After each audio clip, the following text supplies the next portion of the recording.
안녕하세요, IT처입니다. 오늘 영상은 이번에 새롭게 출시된 갤럭시 S21과 아이폰 11을 가지고 비교 테스트를 해볼 건데, 무슨 테스트를 할 것이냐, 바로 성능, 카메라, 리프레시 테스트, 이렇게 세 가지를 진행해 보려고 합니다. 아이폰 12도 사실 프로맥스랑 비교를 했어야 했는데 프로맥스를 구하지 못해서 어쩔 수 없이 제가 쓰고 있는 12 프로 모델로 비교하려고 합니다. 이 점 양해 부탁드리도록 하겠습니다. 자, 우선 갤럭시 S21 울트라 새로 출시된 모델인 만큼 간단하게 디자인부터 살펴보고 가겠습니다. 이번 S21 울트라 모델도 카메라 스펙에 꽤 힘을 많이 주고 있습니다. 우선 노트 20 울트라에선 트리플 카메라였던 게 이번 S21 울트라에는 쿼드 카메라로 망원 카메라가 하나 더 추가가 되었습니다. 후면은 무광으로 되어 있어 굉장히 매트한 느낌을 주고 있네요. 자, 첫 번째 테스트, 긱벤치를 돌려서 두 모델의 성능 차이를 한번 보도록 하겠습니다. 결과를 보기 전에 비교 테스트 모델들의 스펙을 한번 비교해보고 넘어가도록 하겠습니다. 갤럭시 S21 울트라의 칩셋은 이번에 새로 출시된 엑시노스 2100이 탑재가 되었고,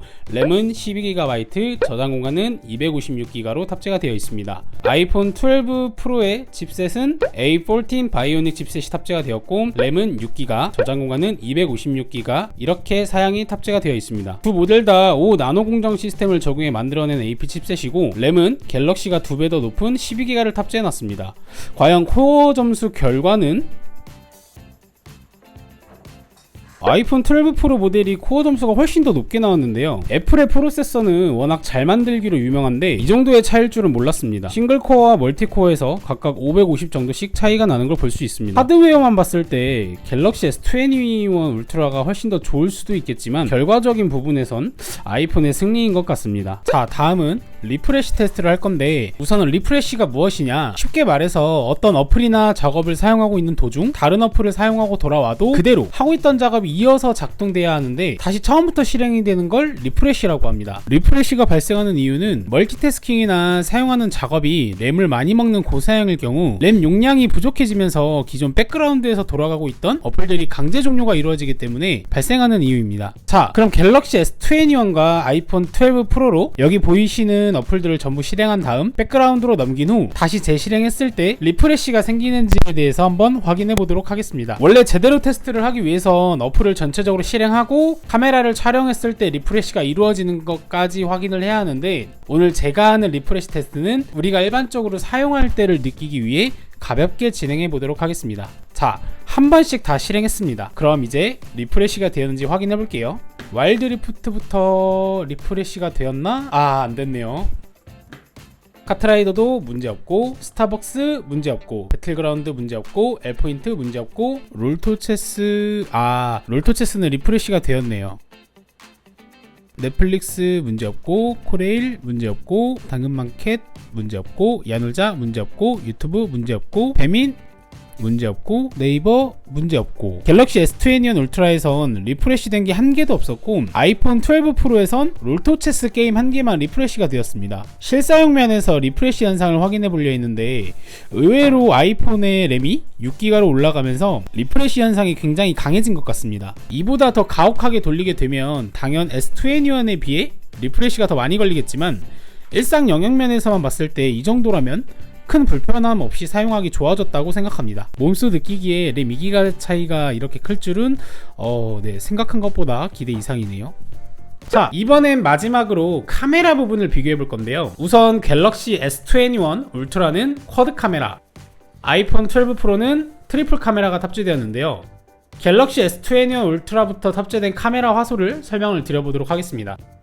우선 여기 있는 건 라이나 스캐너, 초광각 카메라 1200만 화소, 광각 카메라 1억 800만 화소, 망원 카메라 1000만 화소, 망원 카메라 2 1000만 화소로 탑재가 되어 있습니다. 사실 전작 S20 울트라보다 좋아진 점도 분명 많지만 너프먹은 부분도 있는데, 기존 S20 울트라는 망원 카메라가 4800만 화소가 지원됐었지만 이번 S21 울트라에는 1000만 화소로 다운그레이드가 되었고, 대신 손떨방 기능을 업그레이드가 되었습니다. 아이폰은 와이드 카메라, 울트라 와이드 카메라, 망원 카메라와 여기에 라이다 스캐너 센서가 있습니다. 아이폰은 전부 1200만 화소를 지원하고 있고, 갤럭시 S21은 1억 800만 화소인데 아이폰은 1200만 화소라 과연 사진을 촬영했을 때 어떤 점에서 차이가 나는지 한번 살펴보도록 할 텐데, 앞으로 제가 설명드릴 내용들은 지극히 개인적으로 느낀 부분을 말씀드리는 부분이니 오해하지 마시고 참고용으로만 봐주시길 바라겠습니다. 첫 번째 사진입니다.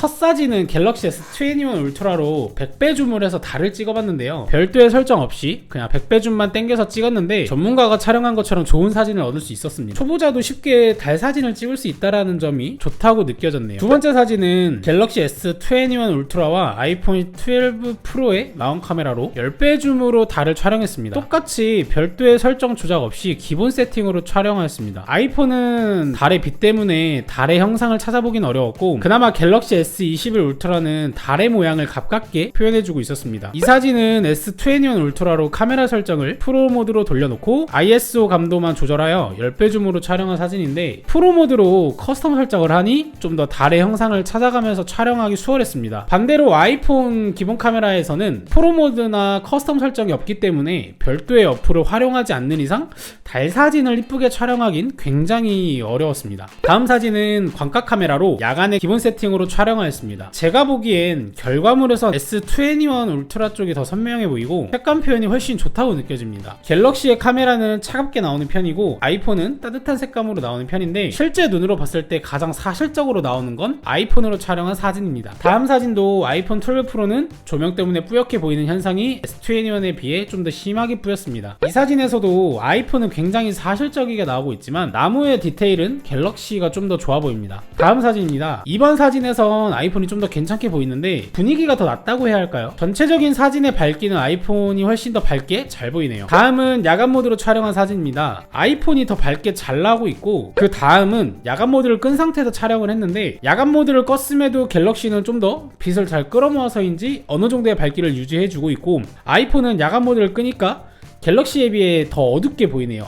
이번 사진은 색감을 보기 위해서 찍어봤는데요. 갤럭시의 카메라는 전체적으로 색감 표현이 좀 더 그 색상을 진하게 표현해주는 것 같습니다. 파란색을 찍으면 더 파란색처럼 뭐 이런 느낌이랄까요? 이제부턴 주간에 촬영한 사진입니다. 이 사진은 좀 오래된 조화를 찍은 건데 아이폰으로 찍은 건 정말 사실적으로 묘사해둬서 그 시드람이 느껴지는 반면 갤럭시는 자체적으로 색상 보정을 해주므로 신선한 느낌을 주고 있습니다. 여기 이런 쪽 보시면 굉장히 맛깔나게 색상 표현을 해주고 있죠. 다음 사진도 갤럭시 S21의 사진이 훨씬 더 이쁘게 잘 찍혔네요. 생동감이 더 느껴지는 것 같습니다. 대신 확대해보면 갤럭시는 이제 라인들이 좀 뭉개지는 반면 아이폰은 확대했을 때에도 디테일이 살아있는 걸 볼 수 있습니다. 다음 사진입니다.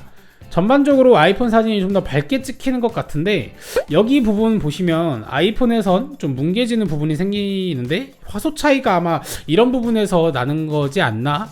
라고 생각이 드네요. 이 사진에서는 아이폰에서 찍은 사진이 훨씬 더 생동감이 느껴지네요.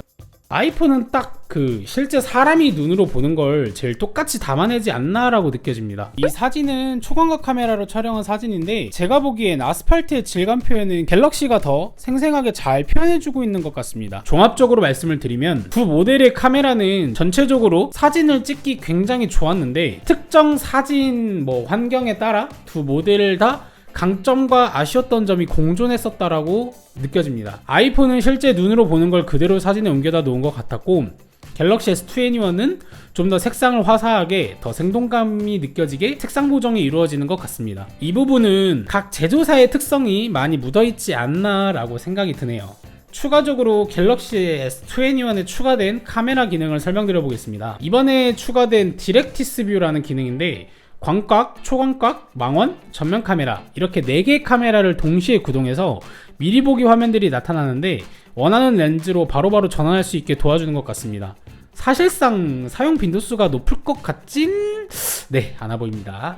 다음 기능은 아마도 좋아하시는 분들이 굉장히 많을 것 같은 기능인데 개체 지우기라는 기능이 추가되었습니다. 보통 놀러 가거나 어디서 사진을 찍었을 때 뒤에 원하지 않는 피사체라든지 지나가던 사람이라든지 내 사진에서 지우고 싶은 경우가 많이들 있잖아요. 그럴 때 사용할 수 있는 기능인데 한번 예시로 보여드리면 일단 실험실에서 기능을 ON으로 바꿔주고 여기에 자르기 기능을 누른 다음 지우고 싶은 영역을 선택해주면 이렇게 보라색으로 영역이 칠해지는데 지우기를 누르면 뾰로롱 이렇게 사진 속에서 감쪽같이는 못 지우고 감쪽같이 못 지우고 티나게 지워집니다. 큼지막한 걸 지울 땐 좀 일그러지는 부분이 커져서 사진이 오히려 더 망쳐질 수도 있겠지만, 작은 피사체라던가 뒷배경이 어수선하지 않다면 나름 괜찮게 활용할 수 있는 기능이 될 것 같습니다. 자, 오늘 리뷰는 여기까지이며 가볍게 두 모델을 비교해봤는데, 프로세서 부분에선 아직까진 아이폰이 월등하구나 라고 느낀 점과 갤럭시의 개체 지우기가 굉장히 마음에 드는 기능이었습니다. 카메라를 촬영하면서 사진을 찍을 때 화소가 확실히 높으니 피사체를 표현해주는 라인이 선명하게 잘 보이는 게 가장 많이 느껴졌습니다. 오늘 리뷰는 개인적인 느낌이 많이 반영되어 있어서 참고용으로만 생각해 주시고, 저는 이 S21 울트라를 삼성의 투고 서비스를 이용해 3일간 제품을 대여해서 리뷰하였습니다. 제품에 관심이 있으신 분들은 이 투고 서비스를 활용해 구매 전 제품을 직접 체험해 보는 것도 구매 결정에 도움을 많이 받을 수 있을 것 같네요. 영상 끝까지 시청해주셔서 감사드리며 다음에 더 좋은 영상으로 찾아뵙도록 하겠습니다. 감사합니다.